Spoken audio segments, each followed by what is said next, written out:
Okay, Hi. okay, Hello, we're back. Hi. Hi, good afternoon. gentlemen. Hi, We afternoon. are live now. Let me just start with a small intro.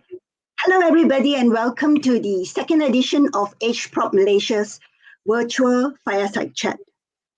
For the first time in 6 decades, Asia's economic growth will grind to a halt this year with zero expansion.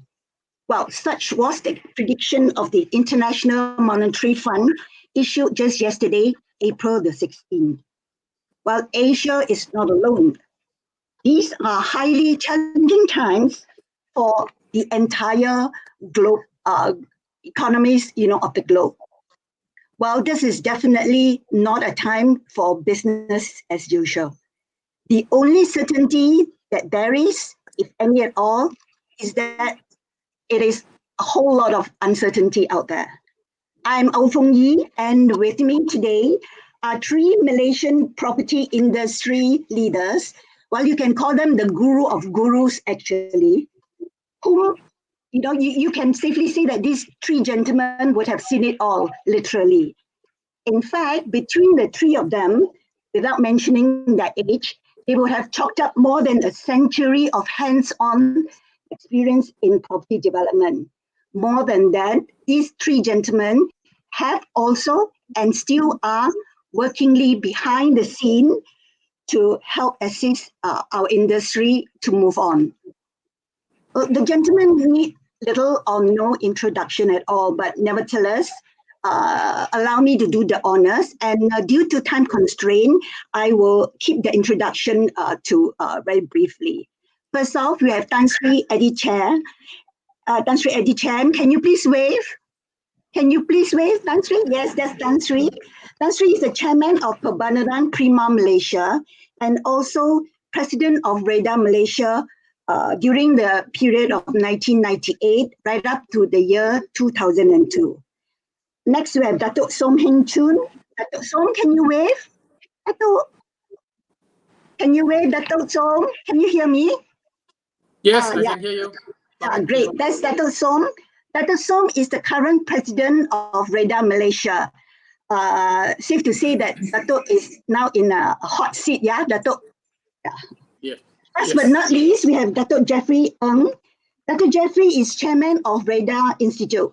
REDA Institute is the research arm of REDA Malaysia.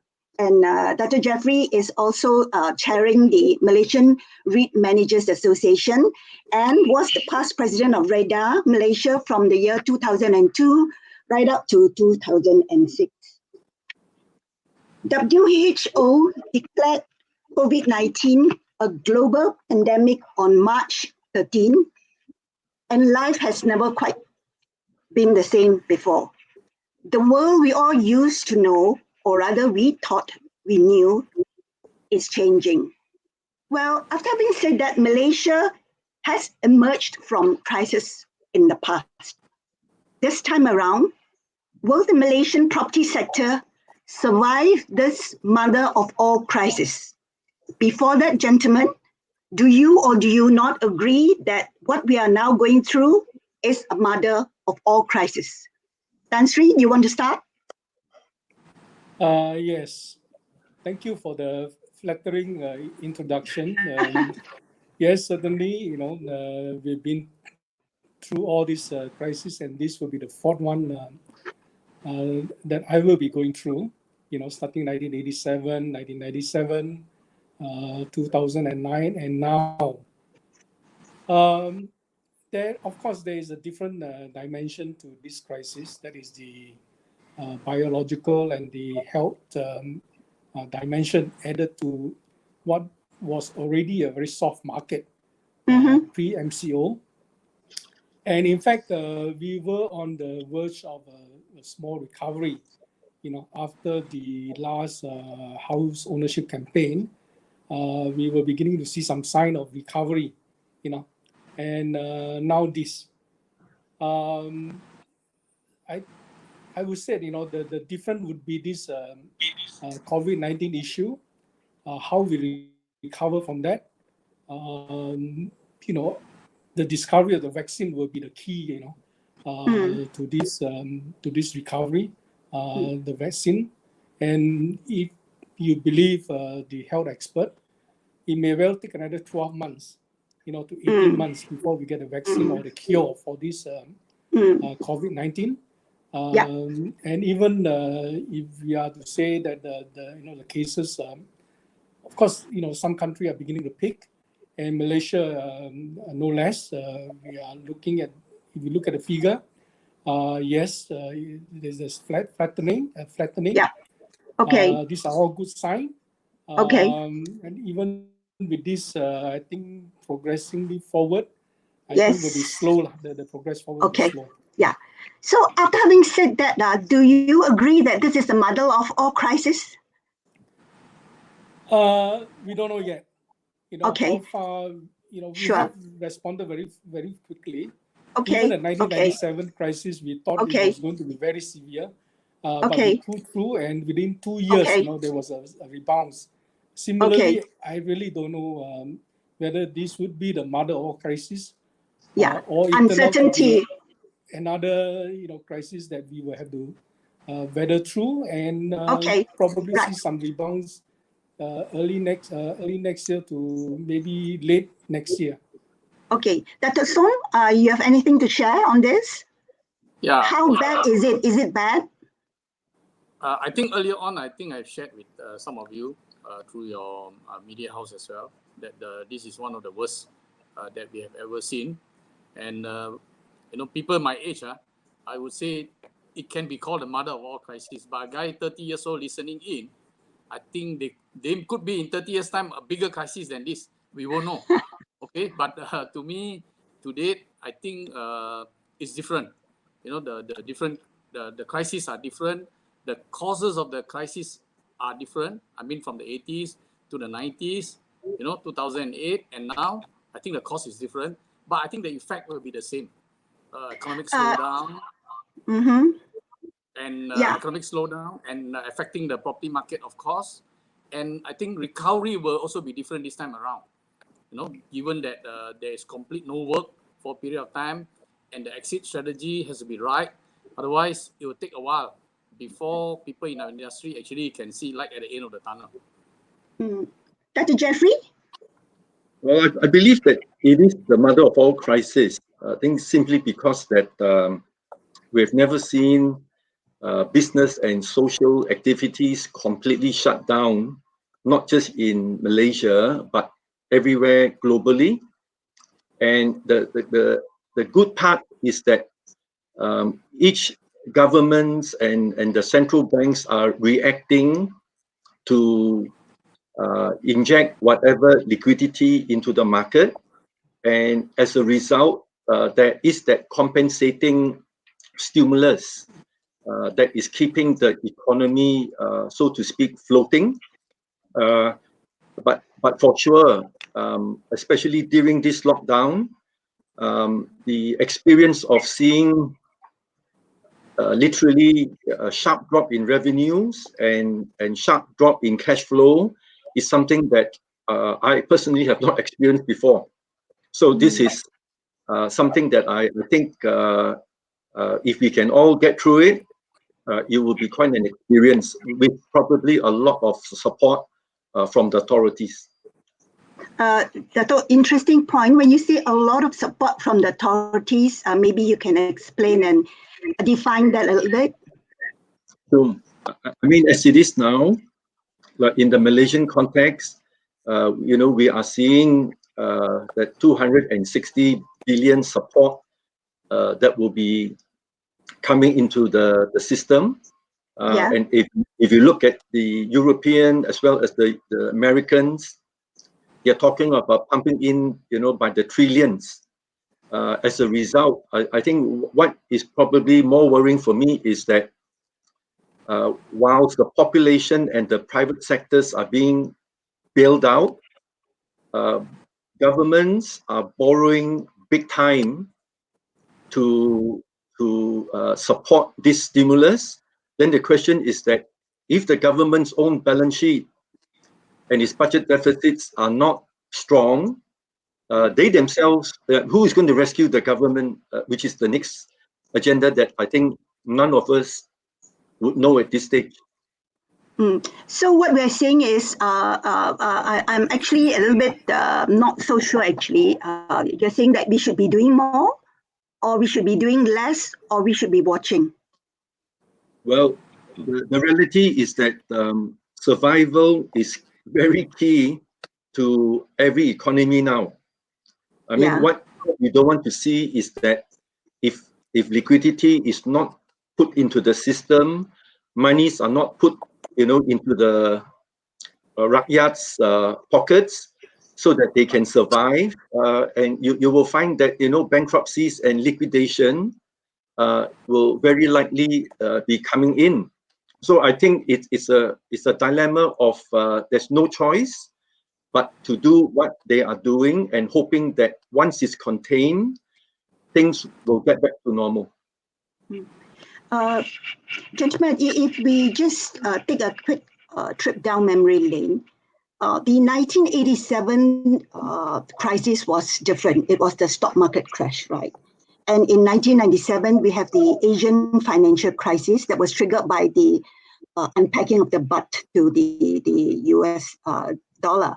And of course, in 2009, we have the subprime mortgage issue, and that actually led to the Great Depression. Fast forward to where we are now, 2020. If I recall correctly, IMF has also predicted a global slump that they said will probably be unmatched since the Great Depression. Well, to me, that really says quite a bit. That being the case, is what we are doing in Malaysia sufficient? You reckon, Tan Sri? I think if you just read Moodys just yesterday or day before, he's suggesting that Moody is suggesting that we will probably see a 2% shrinkage in our GDP growth. And, surprisingly, they are forecasting that we will probably have a 5% growth in GDP next year. So if you believe this kind of figure, I reckon, the rebounds will be quite significant, if we can get over this COVID-19. Certainly, 1997 was a very bad, recession for us, in the sense that, then the government has no money, the bank has no money.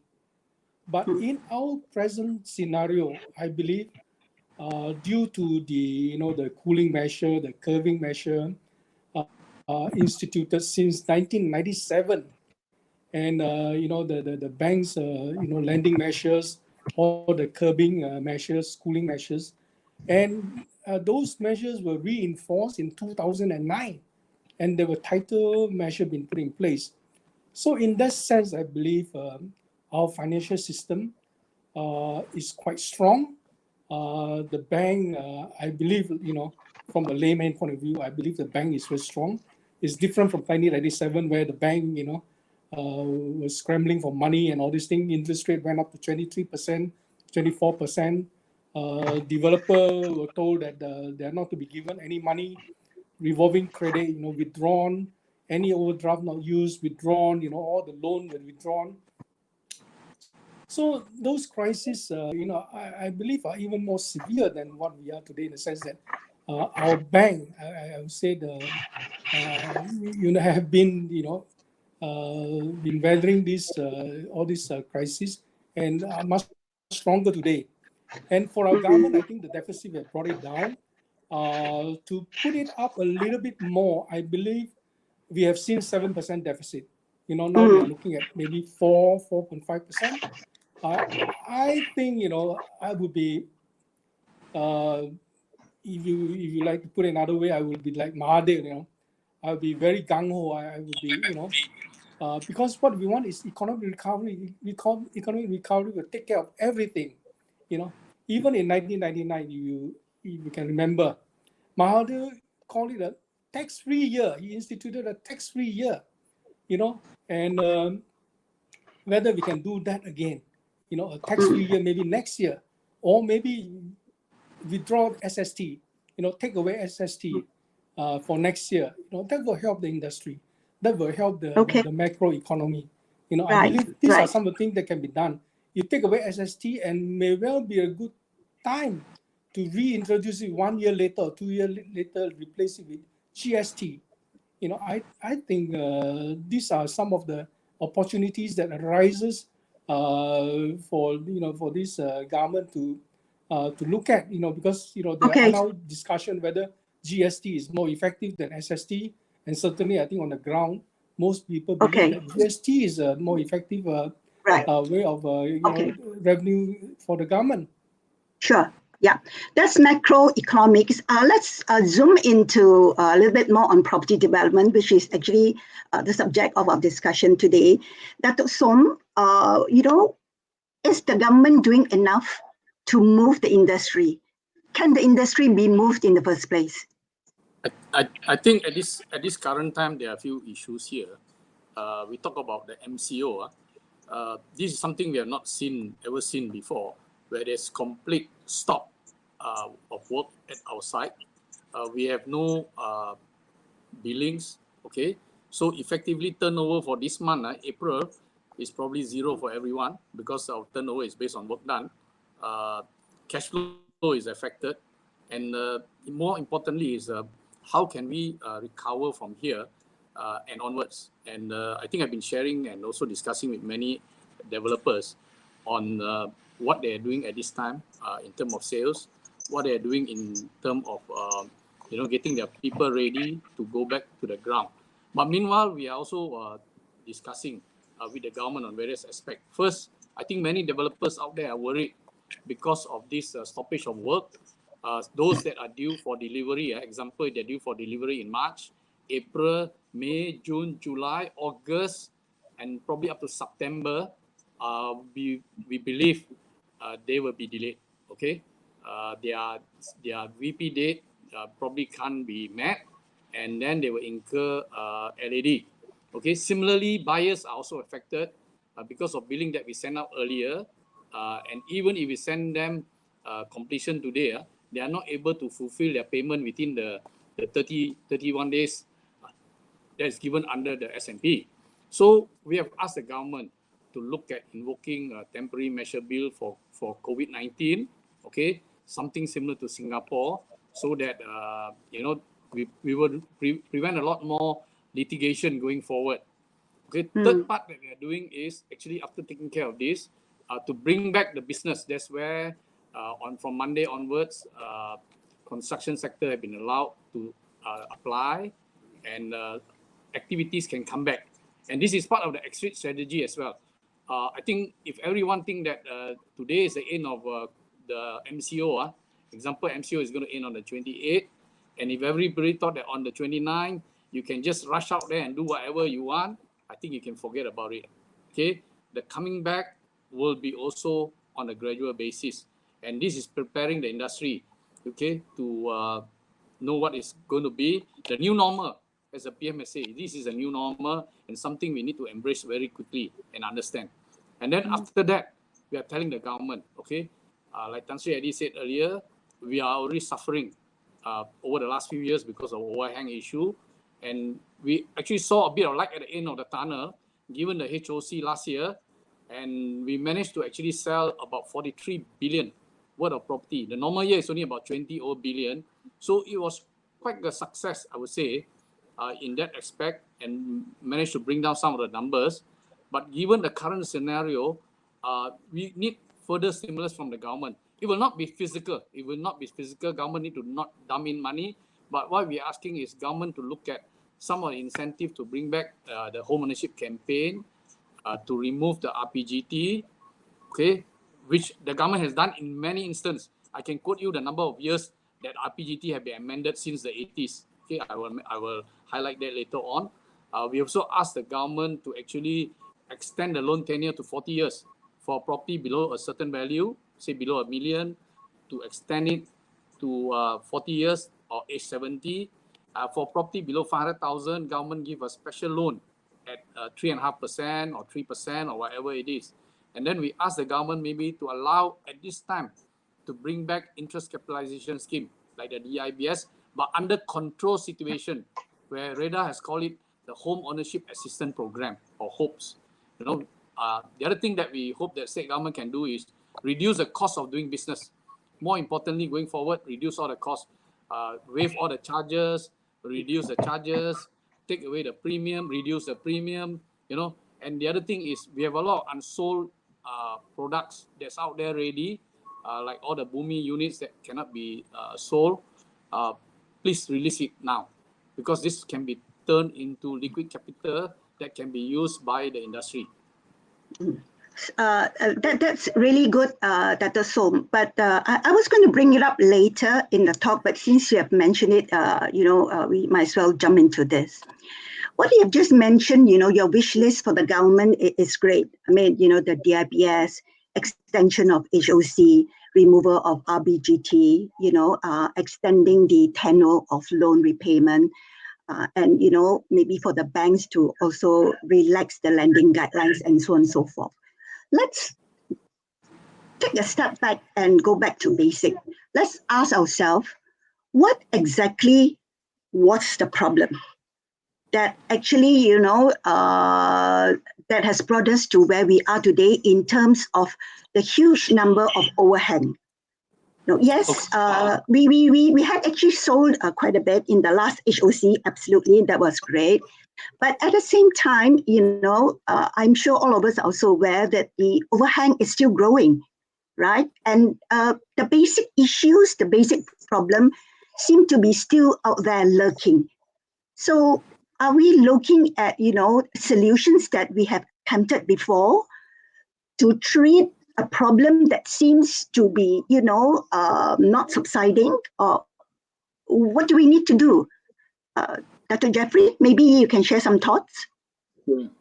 Well, I think the short answer really is that to boost the economic growth means you need foreign direct investments, and to be able to bring in the new capital flows, the country's so-called its entire business, private public sector systems got to be very attractive, like what we see in Singapore. So I think that very unfortunately, I think the realities are the country itself has not stepped up in a quantum leap way, meaning that the new industries, such as the technologies and the e-commerce and so forth, that those are the sectors that are the sunrise business, so to speak.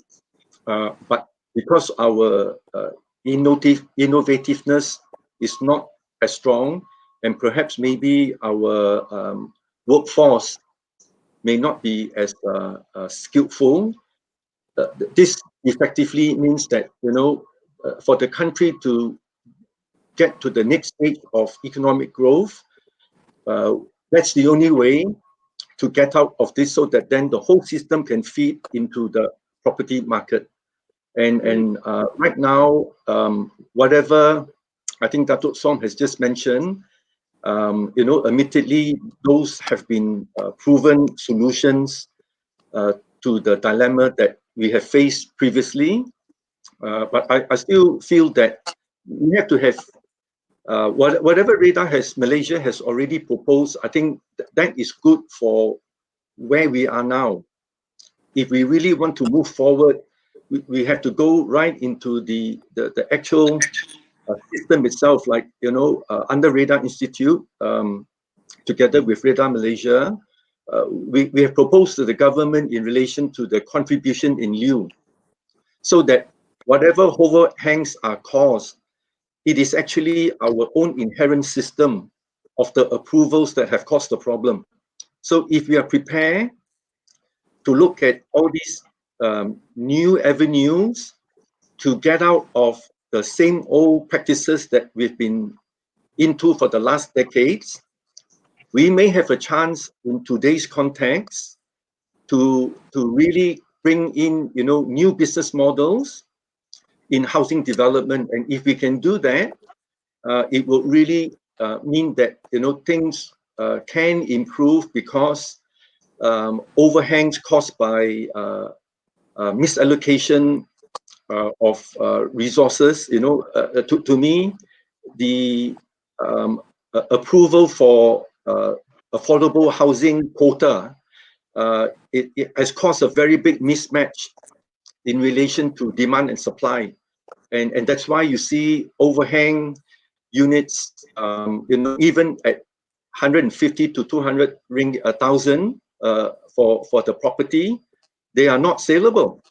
Why? Because developers are forced to build in areas that naturally don't attract the demand. So this is, I think, opportunity that I think we have the chance to do it, but it's more to do with political will, because I think the industry players are all in support of it. It's really on now the government.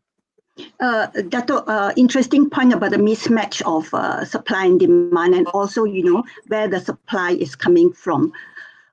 Do you also not agree that, some developers are also the culprit?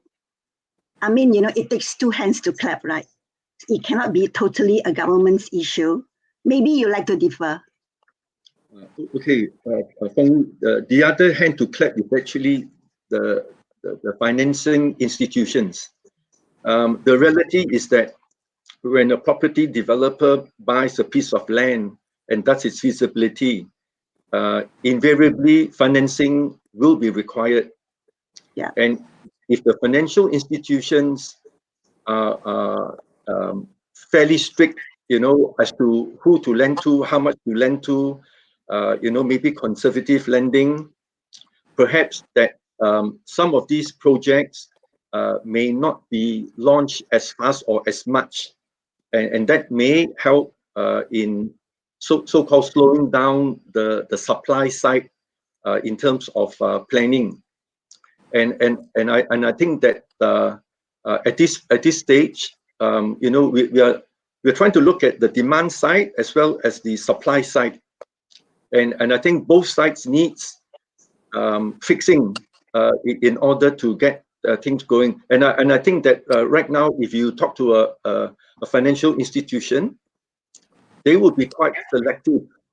Particularly, if today you say that you want to build, houses in an area whereby market study shows that the location itself, cannot command those prices, or cannot sell, the number of transactions or purchase house buyers in there, and all these, will impact as to whether the banks will finance the amounts required. So this is an ongoing thing, between all the stakeholders. Yeah, okay. So then correct me if I'm wrong, Dr. Jeffrey. So, before where we are now, then there was this big party that everybody came to the party. And then we have this problem. Now the party is slowing down. Are we saying that? Yeah.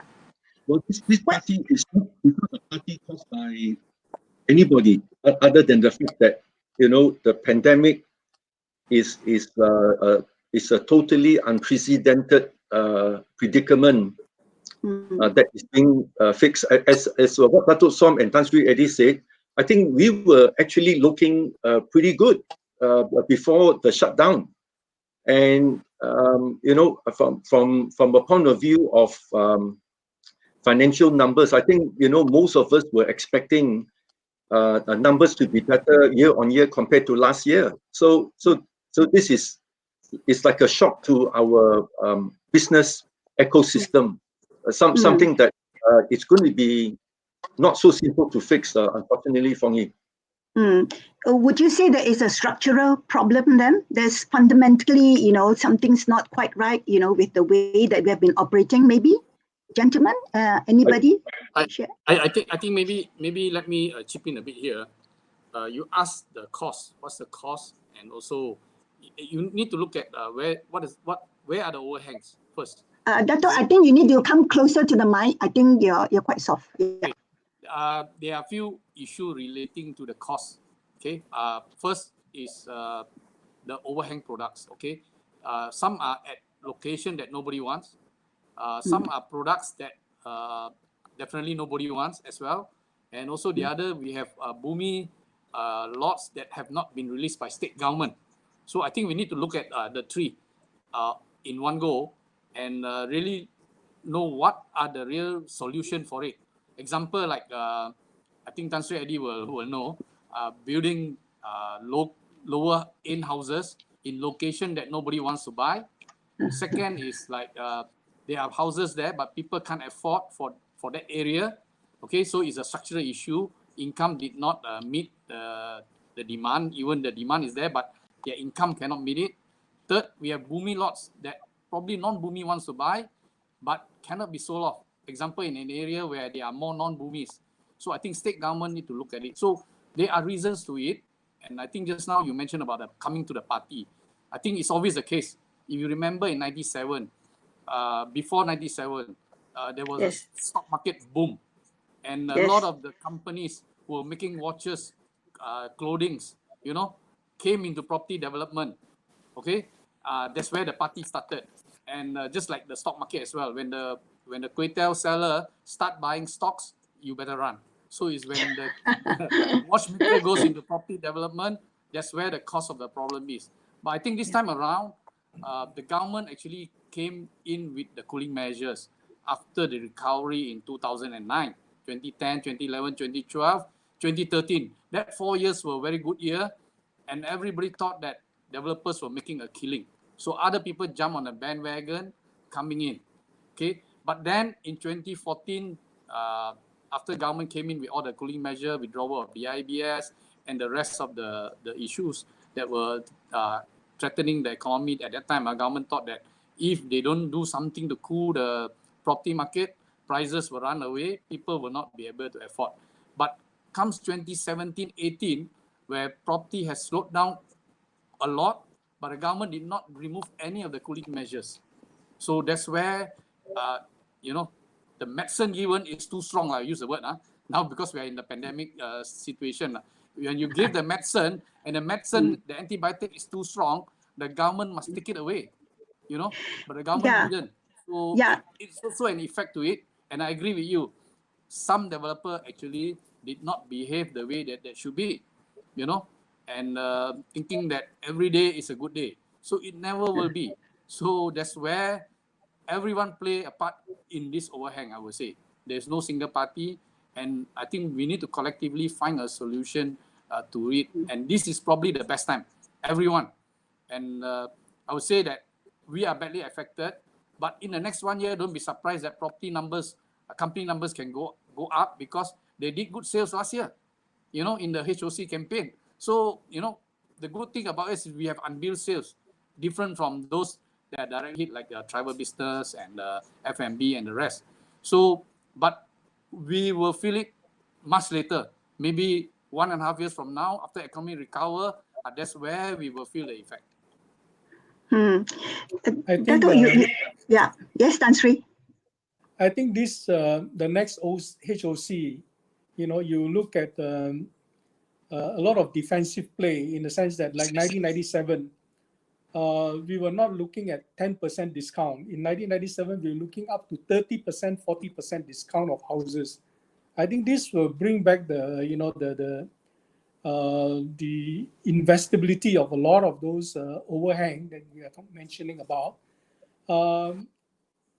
Prior to the MOC, when we spoke to the Minister of Finance, there were a lot of resistance from housing developer, that we shouldn't give any more price reduction and so on and so forth. But I think this time around, when you look at survival, you're looking at cash flow now.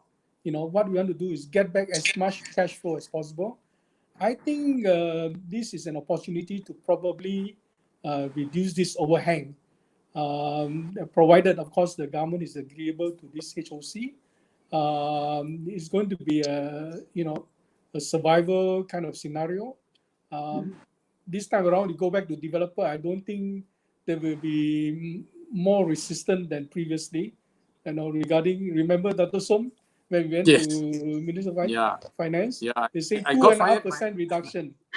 But now I think I got fired by many guys.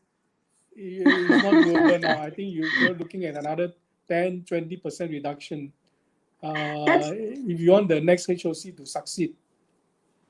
That's a very, very pertinent statement, Tan Sri, because I'm looking at all the questions that are coming in fervently. One of them, the top one is like, will prices drop? Maybe you want to talk a little bit about that because you mentioned what, 20-30%? I think let me start because I just answered a reporter just now. There's no crystal ball out there. Okay, I know the MIA say it will drop by 20% and all this. If you look back at 97, okay, at 97, where property prices were cheaper at that time, it depends on the type of products. Okay, landed property, I remember terrace houses drop was not very significant. Was maybe in the single digit, 5-8% or 10%. Semi-D and bungalow a bit more, double digit, low teens, and and of course at that time we built very few high rises, but this time around the dimension may be a bit different because we have a lot of high rises in town, and there are a lot of remnant unit not sold. Example, in a project, 80% sold, 20% not sold. Okay, so that's where, depending on just now Tan Sri Adi say how desperate developers are to actually cash in on getting more cash back into their balance sheet. If they want more cash, then they can drop prices a bit more. But otherwise, now buyers are given a moratorium of 6 months. They don't have to worry about repayment for now.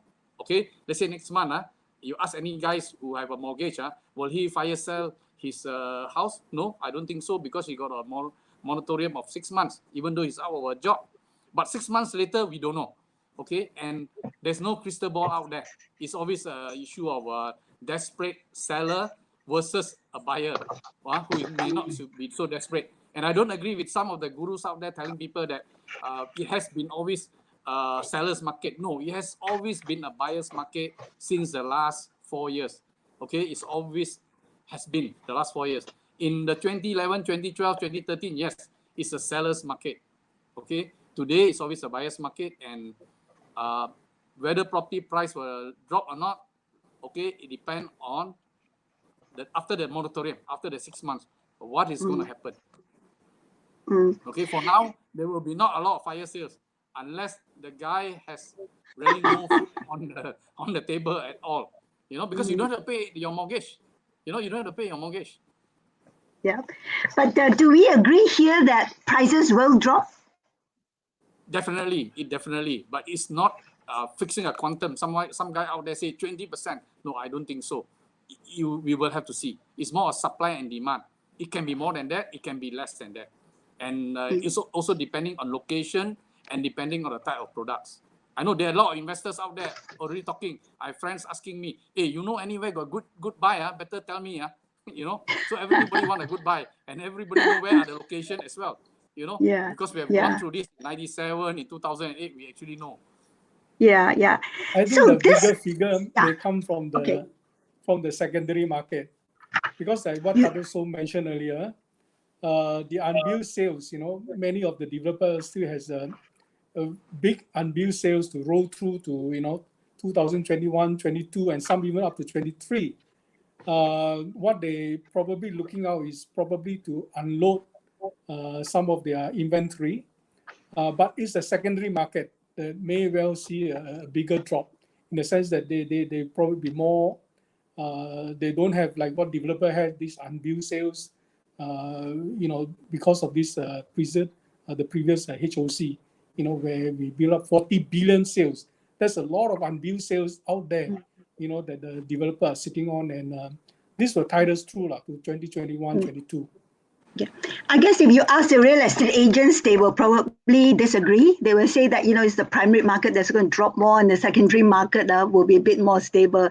So I guess there's always two sides to a coin. One of the question is coming in is like, moving forward, so will property developers lower your margins? Actually, margin has already dropped, has already been flattened a fair bit. Developer has been living with a decent margin over the last 4 years, So going forward, like we say, depending on how this COVID-19 play out, in the next 1 or 2 years, But if you look at the economy, maybe 80% of the population are still getting their wages despite staying at home. Government servant, I think, are still all right.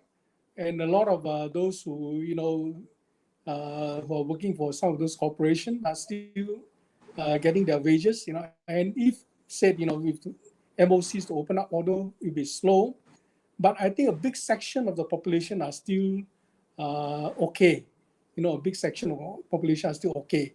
And, with this slow open up and things like this, I believe things will pick up. That's really, yes, Dato' Jeffrey, you want to say something? Yeah, I think just to add the point, the emphasis is that, when the fear of unemployment together with the concern that the personal disposable income, may drop or there is a shortfall, that's when people don't buy, right? So I think that if the government can sort of ensure that specific sectors are being all above water, then I think once that fear subside, the normality of the wanting to buy a property, I think we all know that our country has got a young population, and that is sustaining the future demand for housing.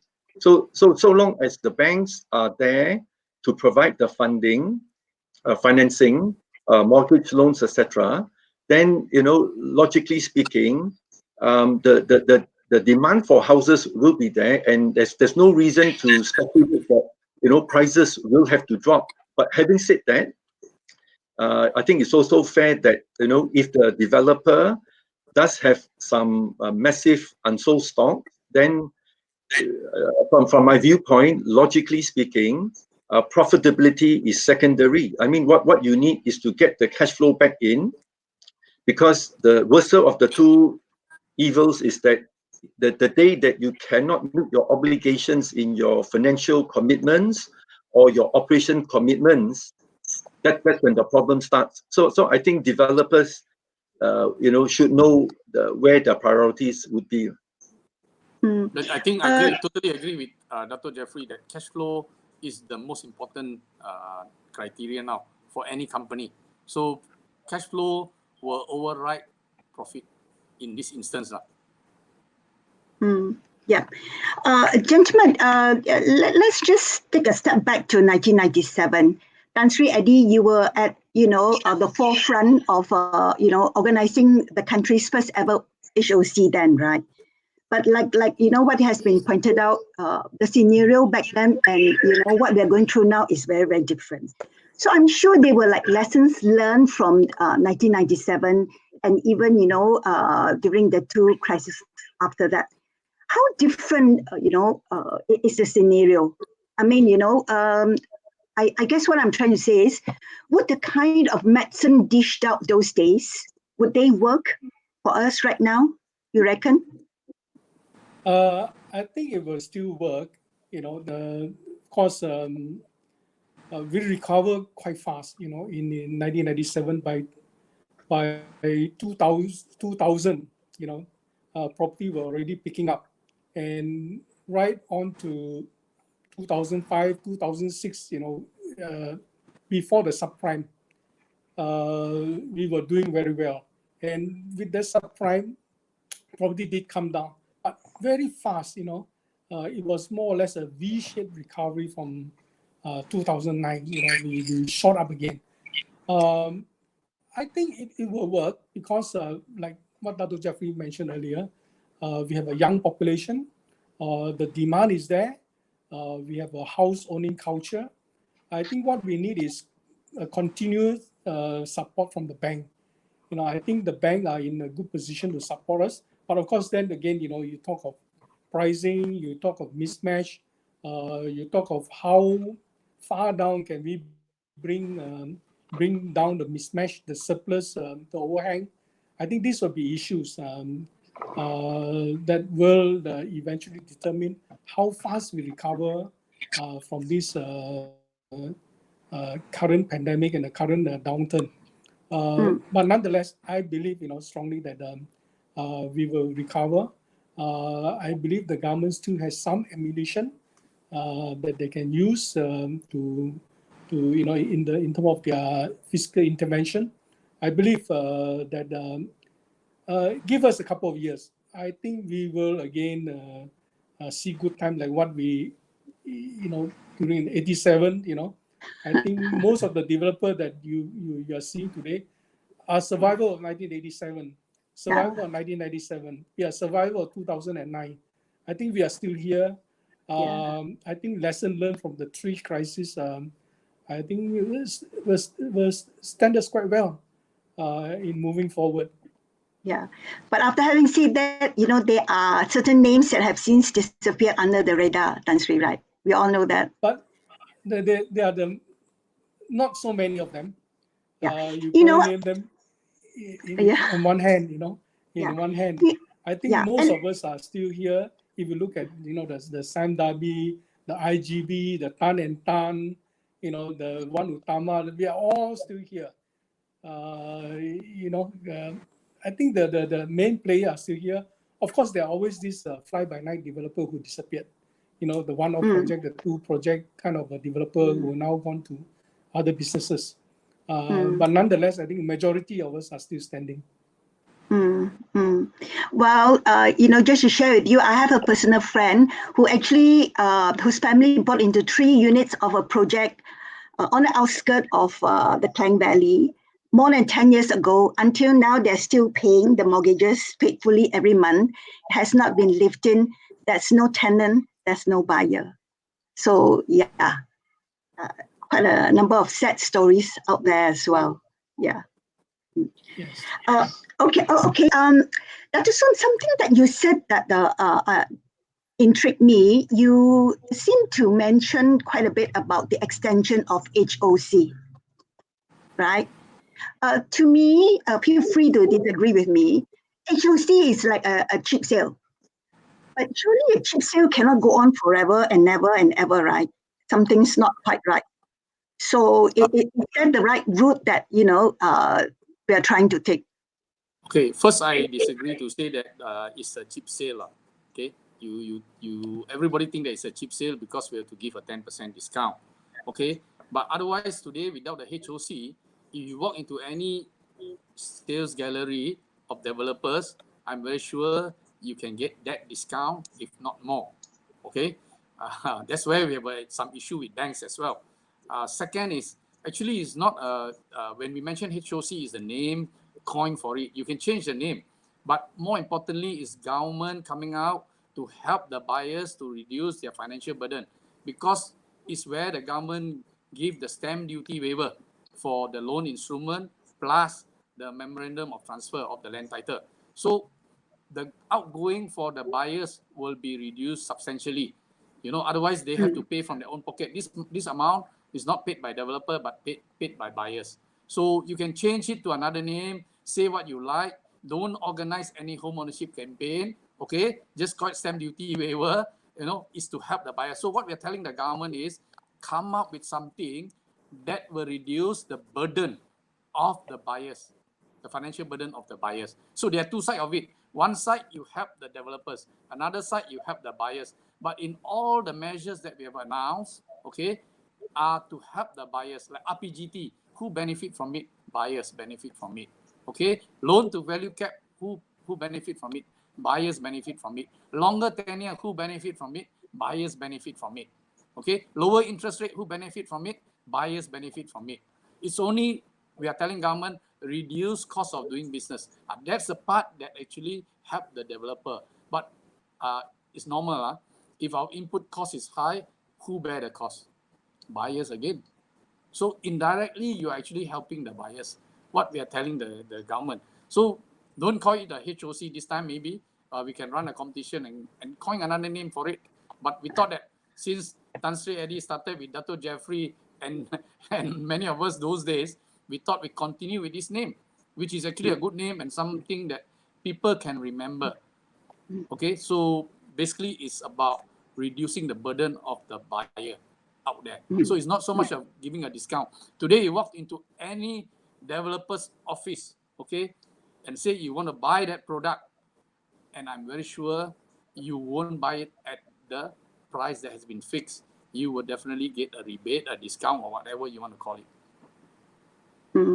So what we are talking about here is reducing the prices, giving rebates, and call it whatever, call it HOC, call it early bird, and so on and so forth. Are we on the same page?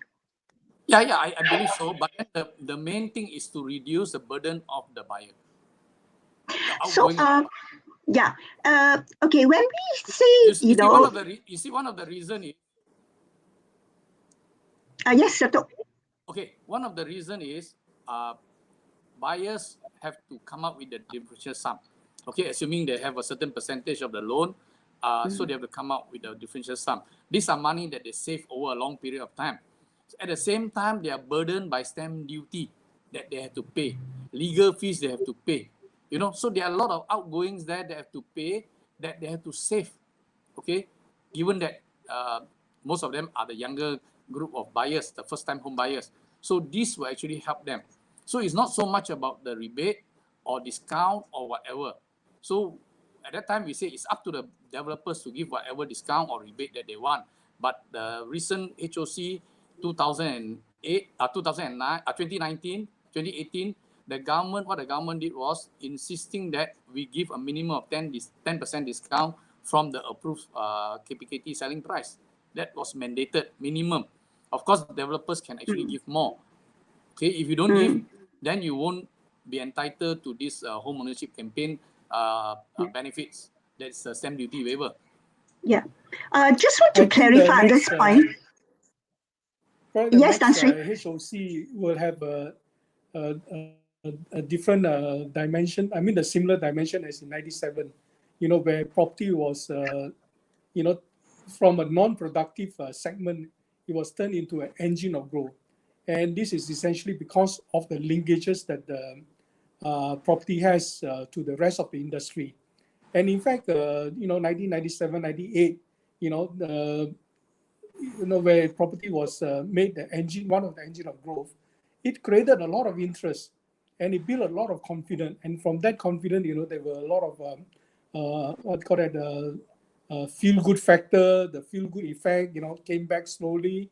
And the side effect is that, it helps the economy, it helps the macro economy. I think this would be an angle in which we should approach the next HOC. And of course, it cannot go on and on. We will have to set conditions. For example, it will be for property, said, that has been launched, a certain percentage completion and so on and so forth. You can set those criteria, in the sense that you set criteria that will eventually help to stimulate the economy. Because stimulation of the economy is not just government pumping in money and things like this, but economic movement, economic activities. I think the next HOC will have to look at it from this angle. How do we, generate the kind of momentum that we did in 1997, 98? For example, the question you asked earlier on, what lesson did we learn? I think the lesson learned was that certain segment like property, which is very close to the heart of the Malaysian population, the culture that we are in, it can help, stimulate the economy via that, amid, one of that engine of growth that we can look at. That's really away from HOC and making it easier for people to buy homes with the support of maybe some waiver of fees here and there. Ultimately, what do you see as the basic issue, the fundamental issue, that people cannot buy homes? Would it be affordability plus funding? Would these two be the two main issues that's confronting them? Affordability I mean, yes, they have to save a lot before they can put down a down payment, and then after that, they may or may not be able to continue with the repayment and so on and so forth. And before that, maybe they even have problem trying to get a loan. Yeah. So do you see that, these are the two main issues? Yes, affordability is an issue. Household debt, which was very high, was I think at one time was about 88% of GDP. It came down to about 82% of GDP and was still going down. Still high. It's still a bit high, but it's going down. I think with that going down, the build-up of the discretionary income and so on, will help, boost saving and saving, therefore, down payment for the houses and so on. Yes, and of course, there's this issue of mismatch of demand and supply as well, where we have actually built more houses in those categories that are 500 and above, So if we are talking of, the next HOC, whether we can actually help to bring down some of these prices that will make it that little bit more affordable, because sometimes 20,000 or 30,000 or 40,000 different will make affordability that much more different for many people. So I think that the next HOC should look at this. That's why I mentioned, you may have to look at a bigger discount to be more palatable to the government, to give you all this. Because, in 1998, we were forced to say that we have to give at least 15% or 20% discount. And some developers actually came out with 30% discount, 40% discount, just to be able to stay above water. I think, like what you said, affordability, yes, it's an issue. But, it was slowly, building up. The household that was going down. I think that was good. And post MOC, MCO, post this, this crisis, I think with the right intervention, things like this, we will get back to some normalcy, some normalcy, and I think things will move on, like what we did. Maybe because of the new dimension in the issue, the health aspect, the social aspect. I think yes, we will, certainly get back. Yeah. That's right. Yeah. Yes, Dato'. Can I just add? I don't think we should be too worried about the stigma of prices coming down, because in property it's a cycle. When times are down, naturally to sell properties with prices coming down, it's a very natural cyclical pattern. Likewise, during upturns, when the property cycle recovers, developers will be expecting to sell prices up again. So this up and down is something that is to be expected and not seen as a stigma to the system. Your other question is to do with this issue of growth. I think one of our biggest concern in this country today, that we all know that productivity was not supported by wage growth. So resulting from there, unfortunately, the mismatch again is the cost of doing business in property development versus the pricing that has to come in versus the house buyer's ability to buy. There is a lot of factors that actually comes into play, and I think that our biggest issue now really is that if we can get that wage growth coming along, that would really give it a more sustainable results in terms of transactions in properties. That's one. The other very major one is that, notwithstanding that prices may have run ahead of house prices in terms of affordability, don't forget, I think people like Tan Sri, Eddie, yourself, Datuk Song, and myself, we from the baby boomer days, I think we've all enjoyed some pretty good upside from properties that we've held for a long time. right?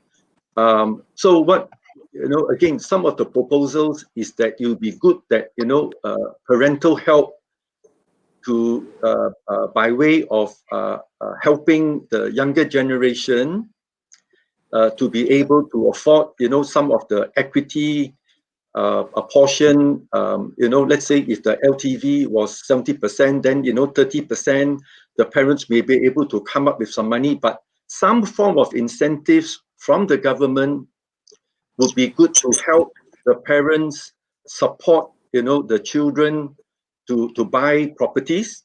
And if that can come in, it's really a win-win situation for all. Okay. Dr. Jeffrey, you said something about, wage growth, which is very relevant, right? Looking at the environment that we are now in, especially with COVID-19 pandemic, that's affecting the global. How is that going to happen? I mean, do you actually see wage growth happening? Because people right now, they're worried about losing their job, right? They're not sure whether next month they can actually put food on the table.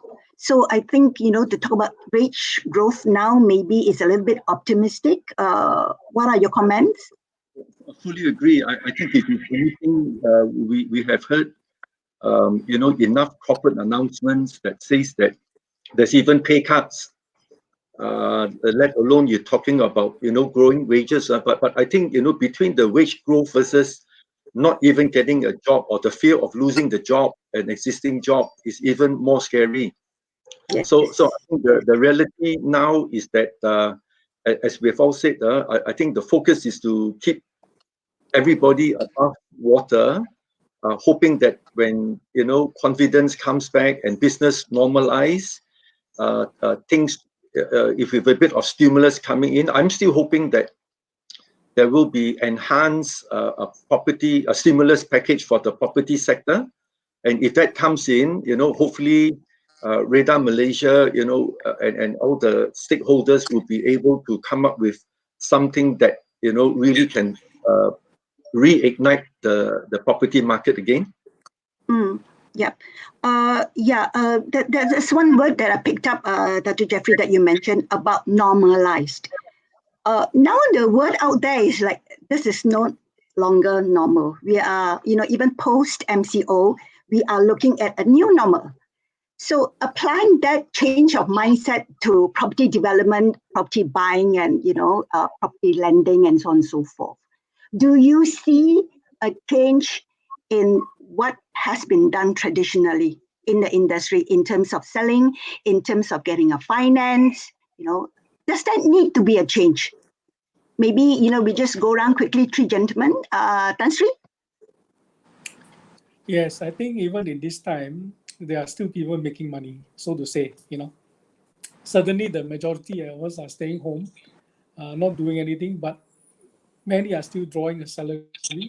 But like what Dr. Jeffrey is saying, he mentioned, yes, we may be facing, most companies may be facing, looking at their cash flow and implementing a defensive cash flow, looking at maybe cutting overhead, even staff costs and, whatever, for developer, maybe they'll be looking at even slowing down some of their infrastructure commitment, deferring their launches and so on.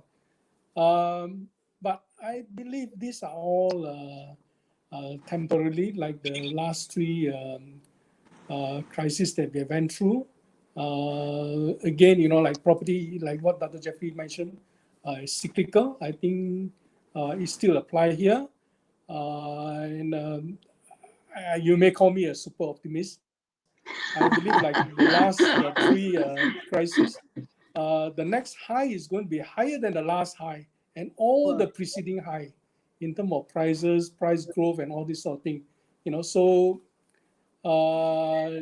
if we are to believe history, this will be what we'll be facing maybe 2 years down the road, 3 years down the road. It all depends on, again, COVID-19, how we solve this pandemic.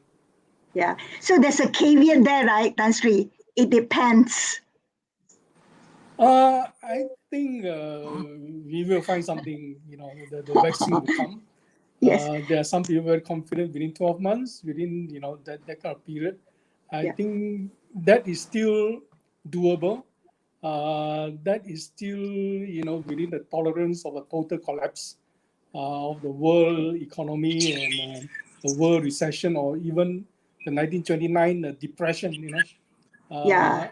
The 10 years Yeah. depression. That is Right. But Right. after that depression, look at today now. I think to many of us, this might well be the last recession, or how we No. pan out. No. No. No. Dr. Som, you're smiling. Yes. My question: do you see the way that properties are being sold now, the way they're being financed? Will there be a change in the days ahead? I think developers learn their lesson, and like I say, some will actually not change very fast. Some will actually change the way they behave and the way they do business. But this time around, I think the lesson learned in 97 and 2008 may be slightly different, because I want to take the view to be an optimist like Tan Sri Eddie. But this time around, problem is we have quite a huge stock. Second is the type of product that we have now is totally different from prior to 2008. We have a lot of high rises, especially in the Klang Valley and Penang and Johor. Okay, and these type of products, we already have a bit of resistance for a while now. I have no issue with landed property. I can tell you that landed property will recover the fastest in good location. Sorry, not in those. Maybe your friend, for me, just now you mentioned your friend bought 3 units in the outskirts. I know, I roughly know where it is. I'm not going to tell you who's the developer. I won't tell you. You don't even have to tell. I roughly know who they are, and not in those locations.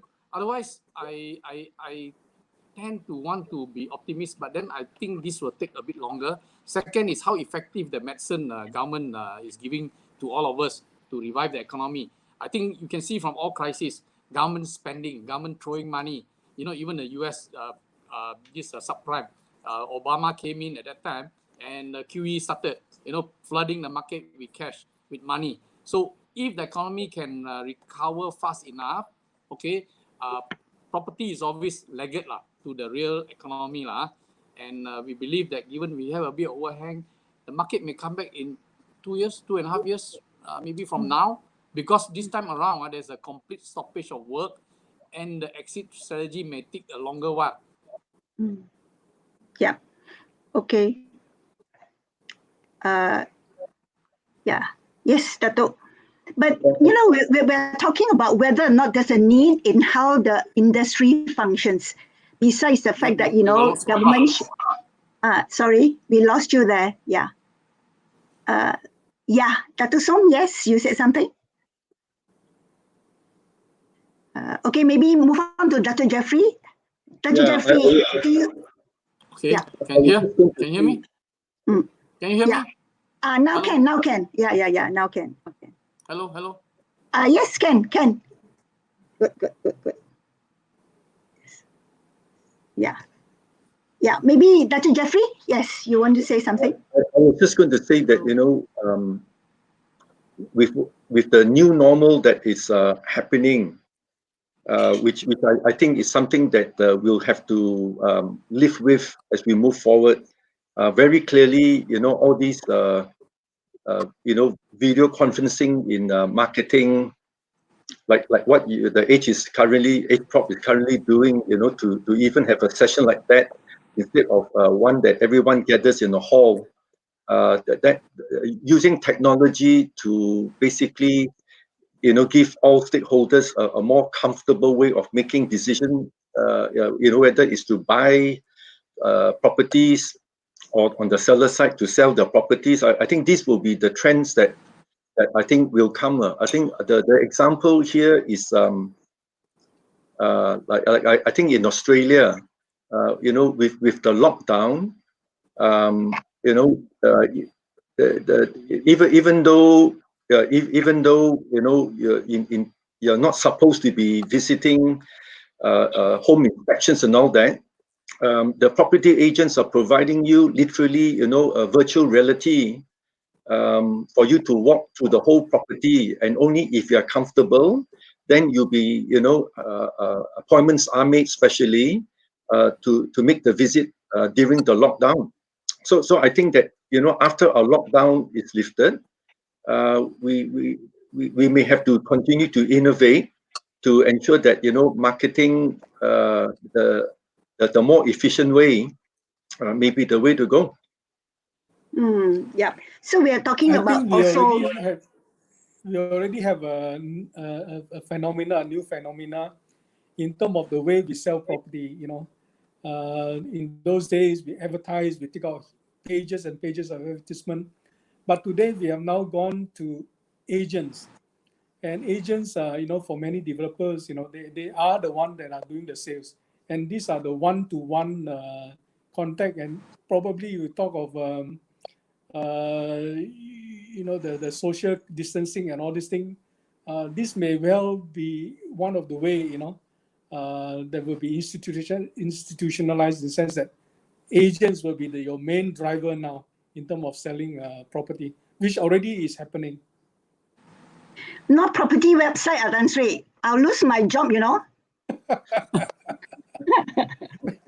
Yes, but property I see website is where. one of them. No, but I see where you're coming from. We are talking about a new norm, right? Which is very important. Maybe, let's try and take some questions, because there's been a lot of questions. I'm scrolling through the questions. Actually, a lot of them are referring to the EOT, which I think, gentlemen, we have already dealt with in the beginning of the show, right? Because, we're talking about a COVID-19 legislation to cover that. So that has been done.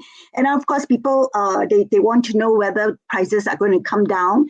So that also has been addressed, right? And as to how much and where, it depends on location and a lot of other factors, because we don't have a crystal ball, right? Yes. And I think a lot of people are interested to know whether developers are going to cut their margins. Yeah. Everybody seems to think that, they could be right. I don't know, that the developers make a lot of money. Dr. Som, is that correct? Dr. Som, can you hear me? Maybe Dr. Jeffrey, yes, you take it. Yeah. Do developers make a lot of money? Well, Radar Institute will in fact be coming up with a research report on cost of doing business, and also the so-called impact on profitability. Perhaps without disclosing so much at this stage, maybe once we have the report out in a couple of weeks from now, we'll be able to share more. Yep. Okay. Okay. Yeah, of course, there are questions on whether or not there'll be price correction. We have talked about that. And there's also one comment that developers do not do sufficient and in-depth market research before launching your products. Hence, you have this mismatch in supply and demand. Do you agree? Do you guys do a lot of research, or you go with your gut feel? Tan Sri? I think all of MKH? us. Yes, I think all of us do in-depth feasibility study. Like what Dato' So mentioned earlier, the kind of product that we are now launching are different from those landed property, where 20 years ago, 80% of our product are landed property. But today, they are high rises. And high rises require a much more capital intensive method of delivering houses. Like high rises, you are not launching, block by, the row by row of houses. You are not doing 20 units of houses, 100 units of houses. In terms of, high rises, you are launching 600 units in one go. And your footing foundation and your car park podium and so on, they are very capital intensive. It will be very foolhardy if you don't do, the right, the feasibility study. And of course, without the perfect information system, you won't know whether, just 1 kilometer away from you, there will be another huge high-rise development coming out and so on, So these are the information that we require, that we must know who else is building. I think that's very important. I give you an example. 40 years ago, there was only one hotel in Klang. And then all these people who has money think there's only one hotel in Klang. And 2 years down the road, there were 8 hotels, all because they thought there was only one hotel. So they have 8 hotels, and suddenly you have an overhang in terms of the number of hotel rooms in that location. So similarly with housing development, you do not have perfect information, but you go by your location. What you believe is feasible, in a sense that, for example, Mont Kiara, if you have the right product, the right pricing, how can you go wrong? You've done your feasibility, you know what the neighbor done, you know what the market condition, the history of sales, the history of the market of the area. So certainly, it's not lack of, feasibility study, but knowing who else is building in those areas. Suddenly you might have 10 other competitors that you didn't know actually existed. So these are what we tell the government. We want this information. You need to set up this information where if we go to the land office, if we go to the council, immediately the council is able to inform us what are the other projects coming up and so on. And that way we know where we stand. And of course, there are those who are weaker developer. The stronger developer might be more gung-ho, despite the number of projects coming up and so on. But certainly, I think there's no shortage of feasibility study.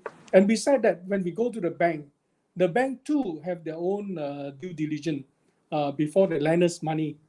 In that sense, there are different layers where feasibility study has already been done. And when all that, when you get the financing in place, you already know that your project are probably going to be feasible. I see. So what we are talking about here is, Tan Sri, that yes, developers do their feasibility studies, before they embark on the project. But nevertheless, there are still gaps out there, right? There's information that's not available. So there's a need for transparency. Are we saying that? Yes, certainly there are need for transparency. There are need for more knowledge. No more information. Information need to be centralized. For example, now we are talking of a centralized property information center, and we are now in a debate. I think Dr. Song would be able to apprise you of what has been going on. We want to have all this information centralized in the housing ministry, for example. From there, we will be able to gather, the demand, how houses are selling, which one is selling, which one not selling. Should we get into that market, knowing that the other neighboring one are only selling 30% sold, 40% sold, and should we now jump into a new project in that same area? I think these are the information that are lacking, but I think it's still a work in progress as far as REDA and the authorities are concerned. Tan Sri, this is actually a no-brainer because it's been done, in countries that are very close to us, and it's been there for a long time. At the click of a button, actually, you can have all this information pretty much close to real time. But I've been given to understand that in our context, in the context of Malaysia, we do have some resistance from some developers. These guys are saying, yes, we want this information, but at the same time, they're very reluctant to bear all. They just want the information, but they don't want to contribute. Is that the case? Maybe Dato' Song can share with us, or Tan Sri, or anybody? Yes, I think there are already statutory requirements where information are required. For example, if you look at land office, your conversion, your figures are there. If you look at housing, building plan approval, is already in the, what I call it, the Majlis, the council. And of course, when you talk of progress of building and so on, that is already in Form 7F. Now, if you collate all this information together, that is centralize all this information together, which is not currently done at the moment, but like I said, it's still work in progress. I think this will help tremendously in terms of the final jigsaw puzzle in the feasibility study. That will deal with the supply issue. What about demand? How about developers volunteering information on sales? I think, Fongi, maybe I just want to address the whole thing from A to Z. I think this is in the works now. I think the government has got in various departments that are involved from Department of Statistics. Reason being because Department of Statistics has household income survey, which I think they are doing this year, household size, which is very important. Then we have local authorities who have the approval, land office, the conversion approval, and then we have the local authority that has the building plan approval, the layout approval, and also the planning approval. And then we come to when it comes to sales, you need to get APDL, the license from the Ministry of Housing, and every quarterly, under the 7F, we have to return to make a return every quarterly to Ministry of Housing, indicating sales as well, each individual unit. So whether the developer cooperate or don't cooperate is irrespective. Okay, all those information, Ministry of Housing will have it, unless they want to falsify documents or whatever. Otherwise, those information are very clear. You cannot run away. So from those data, we know how many units have been launched, how many units have been sold, where is it, the income of the people, and all this. So these are information that is very useful to everyone, not just to developers, house buyers, investors, fund managers, analysts, bankers, everyone. It's actually very good information that we have been asking for a long time. Everyone asks me, when should we have this information? I say yesterday, but at least it's in the works now. We hope that this can be expedited so that we can get the information required to help us make more informed decision as developers. Yes. Any idea when this is going to be a reality? Sorry, Dr. Jeffrey. I just give them 1.5 to 2 years. Oh. More HOC before that. We hope so. Yes, Dr. Jeffrey. Yes. Just going, back on that so-called demand. I think agreeable. That's probably the hardest in terms of data formation.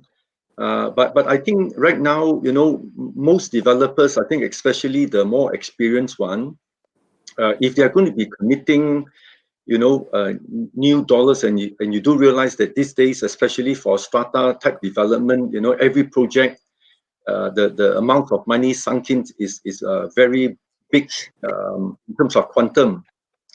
I think surveys, what I do see is that, the developers together with the appointed marketing consultants, are doing, a lot of surveys whereby, within the vicinity and who are the type of, potential buyers that are likely to actually look at that particular location.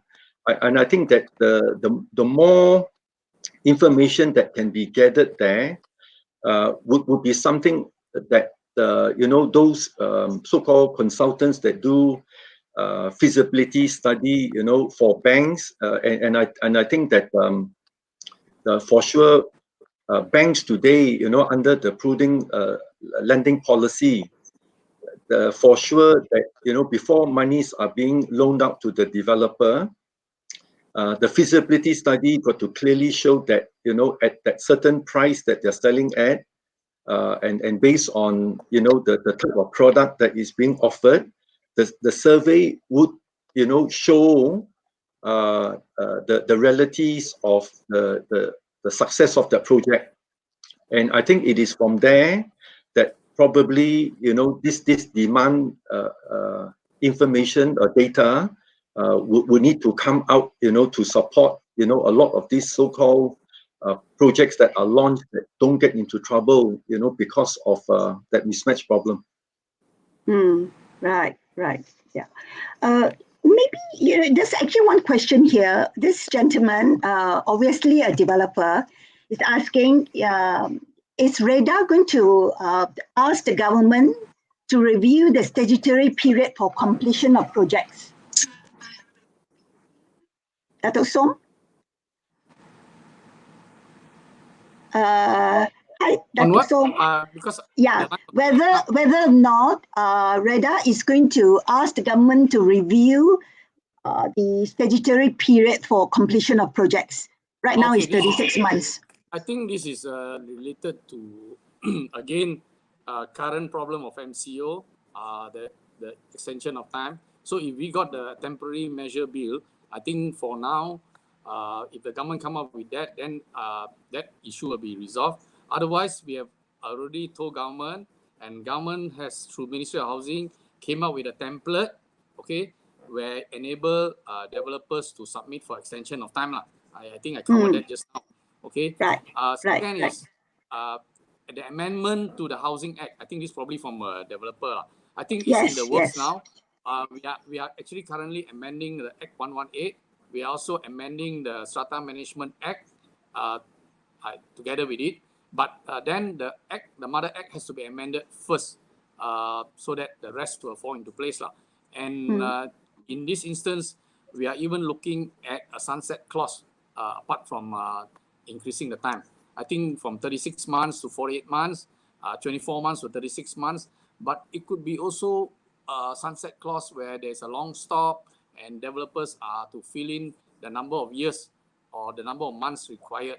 There are two options on the table. I think we are going through it together with Ministry of Housing. And later on, this will be then be presented to other stakeholders as well, including Bar Council, House Buyer Association, and all this. Definitely, there's a requirement for a longer period of time for completion of especially high rises. We are talking about high rises here. Okay, there's one question on the investment potential of properties away from residential, talking about, the other sub-segment. This person is asking, how you three gentlemen look at the investment potential of commercial shop lots and warehouses and stuff like that. Maybe Tan Sri, you want to share a bit of secret, your thoughts? There's no secret, Of course, obviously, if people ask this question, they are looking to buy, which underscore what I spoke earlier, that there are people who will still be looking for properties, whether it's commercial, residential, or industrial, Moving forward, like what we said, MCO and post-MCO, the way we conduct businesses and so on, I think this will have an impact. Like remote working, working from home and all these things will have an impact on commercial property. But having said that, there will still be demand for commercial property that, of course, in good location. Now is as good a time, as ever, to look at some of these products, like, what we say, it's a soft market. Going forward, it may be a softer market in the next 1 year or two. I think for those who, have the money or have the mean, now is the time to, look at some of these property that are going to come in the market or already in the market. Yep. So what you're saying is, yes, this is a good time to look, right? And there's no definitive guide as to what and where. It really depends on the location and also maybe the purpose of investment. Yeah, and the risk appetite of the person, perhaps. Yes. Yeah. Correct. Yeah. Dato' Som, any advice to offer? Okay. I think to me is like the new, you mentioned the new normal again. Usage of office space may be reduced now. People who can work from home will now be asked to work from home. to reduce overhead. I think the other issue is actually industrial building. Okay, at this current time, in the short term, there won't be many people reinvesting or putting new money into new investment or whatever. So it'll be a bit quiet. So it could be an opportunity to choose when somebody who want to let go, who doesn't want to hold it anymore because of this short-term pain, maybe it's a good time to look at viable commercial shop, offices, or industrial units or warehouse unit as investment if they have the appetite. But it must be in good location. Again, don't buy the area where your friend have bought. There's still no movement at all in Yeah, rental. but she didn't discuss this with me before she bought. Yes. Yes, Dr. Jeffrey. Yes. I think Dato' Som and Tan Sri Eddie has mentioned more to do with direct investments in commercial properties, but don't forget that there's always the other option of REITs. REITs, yes. You know, it's a lot more liquid and less tau tong for so-called investors that do not want to manage properties or their property agents or the tenants. The REIT manager does all the work, and if you sort of track the REIT market, prices have come down significantly, and there are some very good managers that know what they are doing, and of course the cycle today is down, is very oversupplied, but again, over time we know that sunrise businesses, such as e-commerce, logistics, healthcare, these are the ones, or education assets, these are the ones where they're all big ticket items. Your average property investor down the line, may not be able to afford such big ticket acquisitions. So buying REITs will enable that to have that little share of that real estate, even though you don't own it directly. Yeah, absolutely agreed. I suppose, no different from property investment. You have to look, very discerning at the location, and all the other attributes of the property. Likewise for REITs, I think one also need to be very discerning as well as to the selection, right? Because there are also a lot of malls that have been REIT, and malls are going through a really hard time now, right? Yeah. So again, they need to be very, very cautious, right? Yeah. Okay. Just one, last bit before we end this session, because we promised our viewers that we will take up to 90 minutes, right? If there is just one wish list, in your drawer, in your folder, arising from this pandemic for the property industry, what would that be? Leave you gentlemen to start first, whoever. Oh, smiling. That's right, okay. The wish list is very long, just to pick one. No, just one. You have to choose, just one. Well, I think my favorite was 1999. Go back to 1999. That is declared 2011 the tax-free year. I think that would help with a lot of liquidity in the market, and of course going forward probably the macro economy. I think that would be one wish lah. I hope the government can look at that. Okay, because of the multiply effects, right? The multiplying effect, the Yes, money that okay. we can reinvest using whatever profit. I don't think there'll be a lot of profit in 2011, to start with.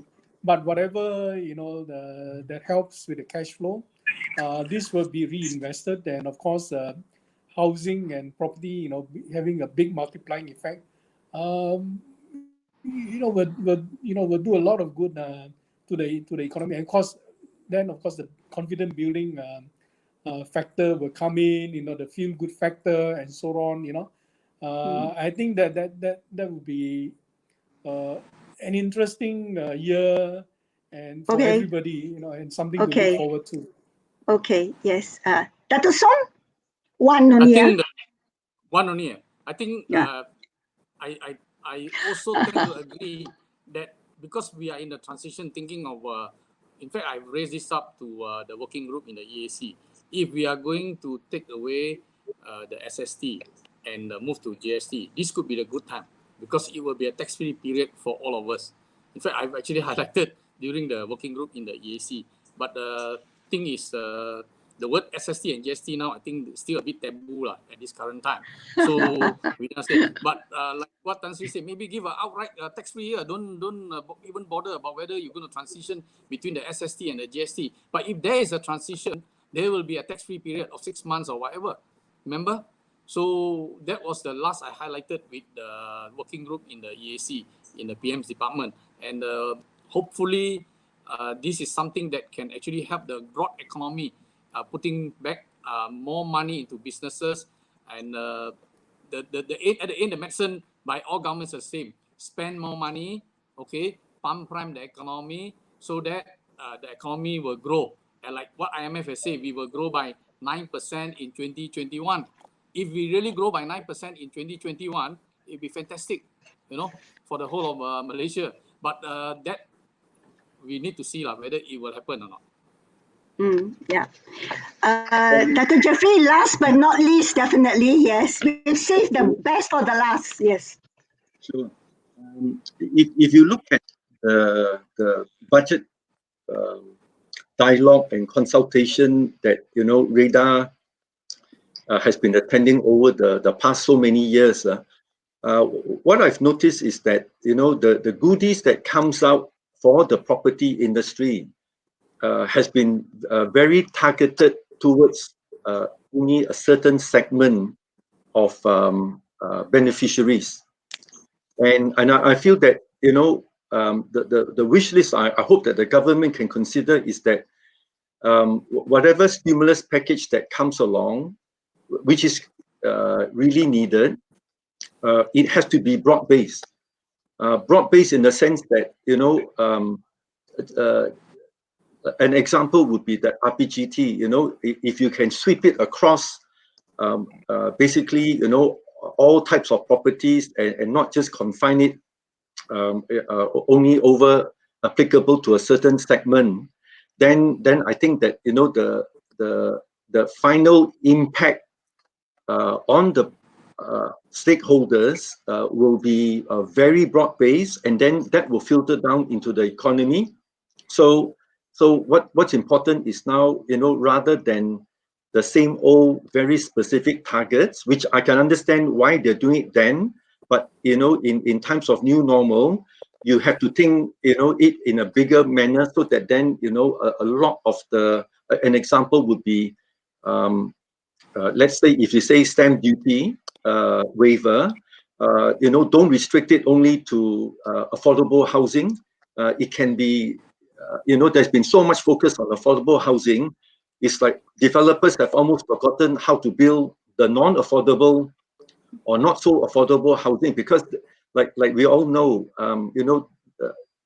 locations, product, pricing is the key to the success of the project.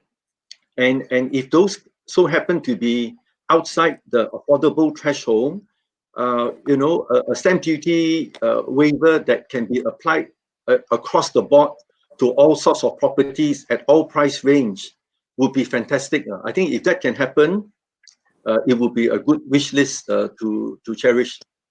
Yeah, thank you so much. Gentlemen, there's a couple of persons who are actually quite persistent, which I think it's a good thing because they're really interested, in this whole session. And they have actually directed one question at Tan Sri Eddie. I will leave it to you as to whether you would like to answer. It's okay if you don't answer, but I will not be doing my job if I do not convey their wishes, because there are actually a lot of questions. It's on Prima. They want to ask you whether it's Prima on or off. Again, I leave it to you. Yeah, and we respect your decision on this. I will leave Prima question out of this session, okay. if you don't mind. Right. Yeah. Okay. Yes. Okay. Yes. So yeah, to the viewers out there, I've done my job. Yes. Okay. Yes, gentlemen, thank you very much, for your time and for sharing your input and your thoughts with all our viewers today. And to all our viewers, you will find snippets of today's fireside chat on our website, as well as, on all our other social media platforms. And a full report on the discussion will be published in next Friday's issue of hprop.my pullout, which you can download from our website and read for free. And while we are on this, do check out, our latest edition of the pullout, which was just published today. And in this pullout, we have actually featured details of our fireside chat last Friday on the topic of property investment in these troubling times. Yeah. On this note, ladies and gentlemen, thank you very much again, speakers and viewers, for sharing this afternoon with us. And on behalf of my colleagues and I of HPROP Malaysia, we thank you and we wish you all the best and stay safe. Bye-bye for now. Thank you for me. Bye-bye. Thank you. Thanks, Eddie. Thank you. Bye.